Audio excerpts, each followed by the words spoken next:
हे guys, welcome back once again. So दोस्तों, आज की कहानी जो एक्सप्लेन करने जा रहे हैं उसका नाम है होम। कहानी की शुरुआत होती है एक घर से, जहां हम एक आदमी को टेबल से बंधे हुए देखते हैं। उसके पास ही एक दूसरा आदमी खड़ा है, वो उसके मुंह पर फ्रैक्चर लगा रहा है, जिसके बाद वो एक एसिड की बोतल से निकली पाइप उसके मुंह में डाल देगा और फिर दूसरी पाइप से बस खून और उस आदमी की चीखें हमें सुनाई देती है। वेल, ये इस कहानी का इंट्रो था। तो सीन शिफ्ट होकर पहुंचता है हमारी कहानी के प्रोटैगनिस्ट पर, जिसका नाम है जेनिफर, जो कि अपनी मॉडलिंग की करियर की पीक पर है। उसे वो हर चीज मिल रही है जो वो चाहती है। अब एक दिन हम देखते हैं कि वो अपने पपी के साथ क्लब जाती है, तो वहाँ उसके ऊपर कोई नज़र रखे हुए हमें दिखता है।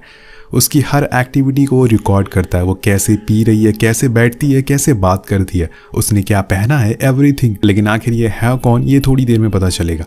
कुछ समय के बाद हम देखते हैं कि कोई जेनिफर की ड्रिंक में कुछ मिक्स कर रहा है, जिसे पीने के बाद उसे कुछ अजीब सा महसूस होने लगता है। और जब वो बाहर आती है, लेकिन तभी एक आदमी आकर उसे बेहोश कर देता है। और जब उसकी आंख खुलती है तो वो खुद को एक होटल रूम में पाती है, लेकिन यह असल में एक पिंजरा था, लाइक किसी जेल की तरह, जहाँ पे 4 लॉकर्स मौजूद थे। एक डोर है जो कभी ओपन नहीं होता।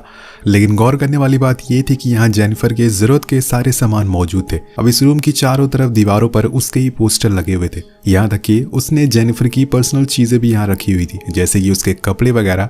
अब ये सब देखकर वो शॉक हो जाती है कि आखिर उसके बारे में इतना कोई कैसे जान सकता है। इसी दौरान उन 4 लॉकर में से एक लॉकर खुलता है, जिसमें जेनिफर के लिए उस आदमी ने एक शेक भेजा था, क्योंकि ये उसका हर सुबह का रूटीन है। लेकिन वो उसे पीने के बजाय उसे फेंक देती और उस रूम में रखी सारी चीजों को तोड़ने लगती। और ये देखकर वो आदमी रूम में गैस को रिलीज करता है, जिससे वो एक बार फिर से बेहोश हो जाती है। कुछ टाइम के बाद जब उसकी आंख खुलती है तो वो खुद को एक टेबल से बंधा हुआ पाती है। उसके आसपास काफी अजीब सी चीजें पड़ी हुई थी, जैसे किसी को यहाँ पे बहुत ही बेरहमी से मारा गया हो। यहाँ हम उस आदमी की हल्की सी झलक भी देख पाते हैं। वो वहीं जेनिफर के साइड में ही खड़ा हुआ था, लेकिन उसने चेहरे पर मास्क पहन रखा था, इसलिए वो भी उसे पहचान नहीं पाती। पर इसके बाद वो शख्स सामने लगी टीवी में यहाँ पे लाई गई पहली कुछ लड़कियों की वीडियोस दिखाने लगता है, जिसे देखकर जेनिफर सहम जाती है। पर हद तो तब हो जाती है जब एक वीडियो में यह आदमी एक लड़की को बांधकर उसके ऊपर तेजाब की बारिश कर देता है, जिससे उसका पूरा फेस ही जल जाता है। और उसने ये सब उसे जिंदा रहते हुए किया था, और यही सब वो जेनिफर के साथ भी करने वाला है, अगर उसने उसकी सारी शर्तें नहीं मानी। लेकिन जेनिफर उसे उल्टा सीधा बोलने लगती है, जिसे तंग आकर वो उस पर लगे उसी शावर को ऑन कर देता है, जिसमें से तेजाब गिरना शुरू हो जाता है, जिसे कुछ समय बाद जेनिफर बेहोश हो जाती है डर कर। पर जब इस बार उसकी आंख खुलती है तो वो पहले जैसी बिल्कुल नहीं थी। उसके पूरे फेस पर बैंडेज लगे हुए थे। वो जब खुद को मिरर में देखती है तो रोने लगती है, लेकिन उसे देखना था कि आखिर उसके साथ हुआ क्या है। वो एक एक करके बैंडेज हटाने लगती है, पर उसका फेस तो बिल्कुल ठीक था, यानी कि ये बस आदमी ने उसे डराने के लिए किया था। लेकिन आगे अगर उसने उसकी बात नहीं मानी तो वो सच में उस पर तेजाब गिरा देगा। इसके बाद अब एक और लॉकर खुलता है, जिसमें रखी थी लॉकर 1 की कीज, और उसमें होती है जेनिफर की लेटेस्ट मैगजीन। अब जब उस लॉकर को खोलती है तो उसमें उसे एक ड्रेस मिलती है जो कि उसने पहननी है, पर वो गुस्से में उसे फाड़ देती है, जिससे वो आदमी को आ जाता है एक बार फिर से गुस्सा। और फिर क्या था, फिर वो उसे टॉर्चर करना शुरू करता है। उस रूम में हाई बीम लाइट को ऑन कर देता है, जिससे उसकी स्किन जलना शुरू हो जाती है। लेकिन वो फौरन जाकर बेड के नीचे छुप जाती है ताकि वो लाइट उस तक पहुंच ना पाए। तभी उसे वहां एक शार्प टूल मिलता है, जिसे देखकर वो खुद को मारने की कोशिश करती है। लेकिन तभी वो आदमी हाई बीम बंद कर देता है, क्योंकि वो आदमी नहीं चाहता था कि जेनिफर इतनी आसानी से मारी जाए। पर आखिर ये आदमी चाहता क्या है, और ये क्या सच में कोई आदमी भी है या फिर कोई औरत है? अब देर रात तक जेनिफर उस टूल से रूम के ऊपर वाले शाफ्ट को ओपन करने की कोशिश करती है ताकि वो यहाँ से भाग सके। वो ऐसा करने में कामयाब भी हो जाती है, लेकिन ये सब वो आदमी अपने कैमरे से देख रहा था। उस शाफ्ट में जब जेनिफर एंटर करती है तो उसे वहाँ एक लड़की की नेल मिलती है। तो आप समझ गए होंगे कि इसका क्या मतलब होता है। लेकिन वो वहाँ रुकने वाली नहीं थी, उसे कैसे भी करके यहाँ से भागना होता है। लेकिन वो इंसान उसे पकड़ लेता और फिर उसी टेबल पर बांध देता है। अब यहाँ हम उस आदमी के फ्रिज को देखते हैं, जिसमें रखे थे बॉडी पार्ट्स, जिसे निकालकर वो एक शेक बनाता और फिर जबरदस्ती जेनिफर को पिला देता है। और जो कुछ बचा हुआ था वो उसके मुंह पर लगा था और वो उसे खुद चाट लेता है। और तभी हम उसके चेहरे के हल्के से एक हिस्से को देख पाते हैं, जिसे पता चलता है कि ये एक आदमी है। वो आदमी जेनिफर पर उसके पोस्टर के पीछे से ही उस पर नजर रखे हुआ था, लेकिन उसने उस पोस्टर को इस तरह से लगाया हुआ था कि सिर्फ वही उसे देख पा रहा था। उसने अपना एक कंट्रोल रूम भी बनाया हुआ था, जहाँ पे बहुत सारी टीवीज में जेनिफर की एक ही इंटरव्यू देखे जा रहा था। पर वो एक ही इंटरव्यू क्यों देख रहा था ये आपको थोड़ी देर में पता चलेगा। अब जब जेनिफर सोकर उठती है तो उसके सामने एक रोशनी आती हुई दिखती है। अब जब वो उस दीवार के करीब जाती है तो उसी की तरह एक ग्रे नाम का आदमी मौजूद था। उसे भी यहाँ कैद किया गया था। कई दिनों से वो दोनों दीवारों पर लिख के बातें करते थे, लेकिन जब ग्रे को पता चलता है कि उसके अलावा भी यहाँ कोई है तो उस पूरी दीवार को ही खोज डालता है, जिससे कि अब वो दोनों एक दूसरे को देख पाते हैं। वहीं दूसरी तरफ वो आदमी चूहों पर एक्सपेरिमेंट कर रहा था, जिसे हमें पता चलता है कि ये कुछ बहुत ही अजीब सी चीज बनाने की कोशिश कर रहा है। इसके बाद वो फिर से जेनिफर का इंटरव्यू देखना शुरू कर देता है, जिसमें वो सामने वाले को ये बता रही थी कि उसे अंधेरे से डर लगता है। फिर क्या था दोस्तों, वो आदमी उस रूम की लाइट को बंद कर देता है, जिससे जेनिफर थोड़ी देर के लिए तो डरती है, लेकिन उसके पास मैच बॉक्स थी और अब तो उसके पास ग्रे भी मौजूद था, तो वो ज्यादा नहीं डरती। और ये देखकर उस आदमी को बहुत गुस्सा आता है, क्योंकि ये ग्रे उसका काम बिगाड़ रहा था। वो पहले जाकर उसे बेहोश करता है, जिसके बाद वो फिर से जेनिफर को डराने में लग जाता है। कुछ देर बाद एक बार फिर से लॉकर खुलता है। इस बारी उसमें से एक ग्लास में रेत भरी थी, जिसमें कार्ड भी था। अब जेनिफर इससे कुछ और सोच पाती कि तब तक वो आदमी उसे बेहोश करके ले जाता है और एक ग्लास बॉक्स में डाल देता है, जिसमें जब उसकी आंख खुलती है तो ऊपर से रेत गिरना शुरू हो जाती है। अब ये सब उस आदमी के साथ ग्रे भी देख रहा था, तो चिल्लाने लगता है कि आखिर तुम ऐसा क्यों कर रहे हो, उसे छोड़ दो।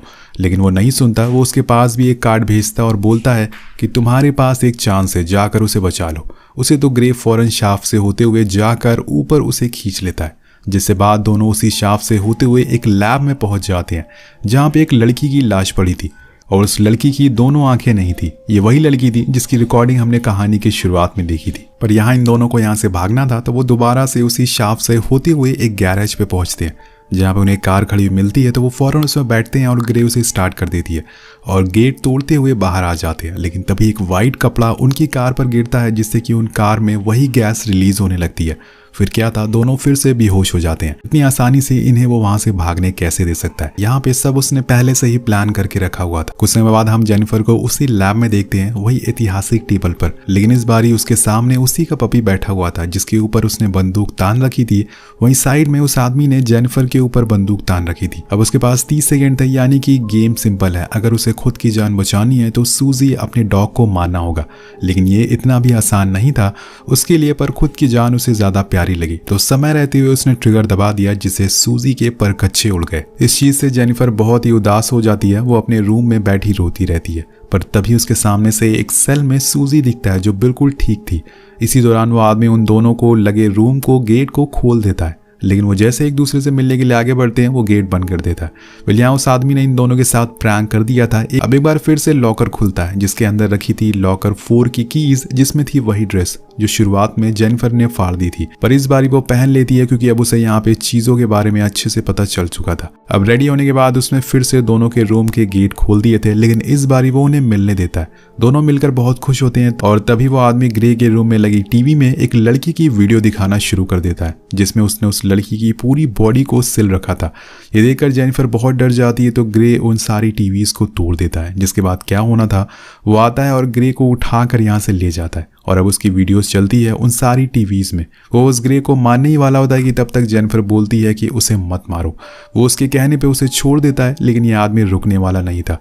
अब वो दोनों को साथ में मारेगा, इसलिए वो उसे भी लाकर ग्रे के साथ बांध देता है। जिसके बाद वो उन दोनों को एक रिकॉर्डिंग दिखाता है, जिसमें एक लड़का है जो अपनी माँ के साथ लेटा हुआ है। वो पहले तो उनकी कुछ फोटोज निकालता है, लेकिन इसके बाद जब वो हरकतें करता है, ये देखकर हर किसी का कलेजा मुंह में आ जाएगा। असल में उस बच्चे की माँ उसके साथ बहुत ही बुरा बर्ताव करती थी, इसलिए उसने एक दिन मौका देकर उन्हें मार दिया और फिर उसकी बहुत ही फोटोज निकाली।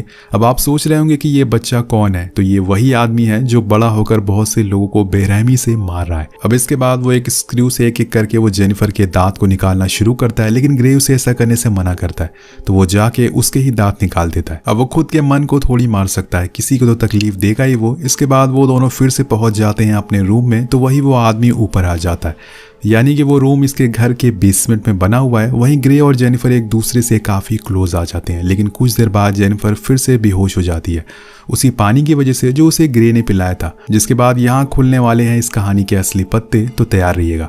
जेनिफर के सोने के बाद ग्रे अपने कार्ड की मदद से उस रूम के गेट को ओपन कर लेता है और ऊपर आ जाता है, जहाँ पे हम उसके भाई बेन को देखते हैं। असल में दोस्तों ये दोनों भाई हैं और ये काम सालों से करते हुए आ रहे हैं। वो ऐसे ही लोगों को बंद करते हैं और उन्हें मारते पीटते हैं और बाद में उनकी सारी प्रॉपर्टीज को खुद के नाम कर लेते हैं। लेकिन इस बारी ग्रे बेन से कहता है कि हम जेनिफर को मारेंगे नहीं। वो असल में ग्रे के लिए थोड़ी खास थी, क्योंकि ऐसी लड़की उसे लाइफ में शायद दोबारा ना मिले, इसलिए वो मना कर देता है। पर लेकिन बेन को तो उसे मारना है, इसलिए वो उसे गुस्से में थप्पड़ मारते हुए कहता है कि हमें कैसे भी करके उसे आज ही मारना पड़ेगा, ये हमारे उसूलों के खिलाफ है। लेकिन ग्रे उसकी बात मानने को राजी नहीं था, तो वो बेन की ही जान ले लेता है, यानी कि असली किलर यही है जिसने अपनी मॉम को मारा था। उसका भाई बेन तो बस दूर खड़ा देख रहा था। इसके कहने पे उसने ये सारे काम शुरू करे। अब ग्रे ही उसकी बॉडी छुपा रहा होता है, जिसके बाद वो अपनी विक्टिम की फाइल देख रहा था जिसमें अब उसने जेनिफर की फोटो लगा दी थी। लेकिन इसी दौरान गेट पर कोई आता है तो वो अपनी फाइल को हाइड कर देता है, लेकिन वो फाइल सही से छुपा नहीं पाता। सो गेट पे 2 पुलिस वाले थे जो जेनिफर की तलाश में यहाँ तक पहुंच गए थे। वो उसे पूछताछ करने आए थे क्योंकि उसे लास्ट बार इसी घर के आसपास देखा गया था। लेकिन ग्रे मना कर देता है कि उसने इस लड़की को आज तक कभी पहले नहीं देखा। तो वो उसे कहते हैं कि हमें 2 मिनट मैच स्कोर चेक करना है। अब ग्रे टीवी ऑन करके चला जाता है, लेकिन कुछ देर बाद टीवी में ऐड आ जाता है जिससे वो दोनों चैनल चेंज कर देते हैं और तभी उसे टीवी में जेनिफर का कैमरा ऑन हो जाता है। पर अब वो इससे आगे कुछ सोच पाते कि तब तक ग्रे आकर उन्हें शूट कर देता है और उसे अच्छे से पता था कि ऐसा ही कुछ होने वाला है। इसके बाद वो फौरन नीचे जाकर जेनिफर को जगाता है और उससे कहता है कि अब हमें यहाँ से फौरन बाहर निकलना चाहिए, टाइम बहुत ही कम है। वो उसे भी यह बताता है कि मैंने ऊपर 2 लोगों को मार दिया है, सारी चीज़ों के पीछे वही लोग थे। जब जेनिफर ऊपर आती है तो उसे वहाँ वही 2 पुलिस वालों की लाशें मिलती है, जिन्हें देखकर उसे और यकीन हो गया था कि ग्रे सही कह रहा है। इसके बाद वो फौरन पुलिस को कॉल लगाने को कहती है, पर ग्रे उसे ऐसा करने से मना करता है क्योंकि उसका कहना था कि इन दोनों आदमी के पास हमारी बहुत सी रिकॉर्डिंग है जिन्हें मैं पहले डिलीट करना चाहता हूं, जिसके बाद तुम कॉल कर लेना, वरना हम दोनों की बहुत ही बदनामी होगी। जेनिफर को यह सही लगता है तो वो फोन नहीं करती। अब ग्रे नीचे चला जाता है सबूत मिटाने के लिए। तो यहाँ ऊपर जेनिफर के पीछे एक ऑफिसर आता है, पर उसे यही लग रहा था कि असली कातिल यही है, तो वो उसे मार डालती है। इसी दौरान उसकी नज़र उन विक्टिम फाइल्स पर पड़ती है जिन्हें छुपाने में ग्रे ने गलती कर दी थी।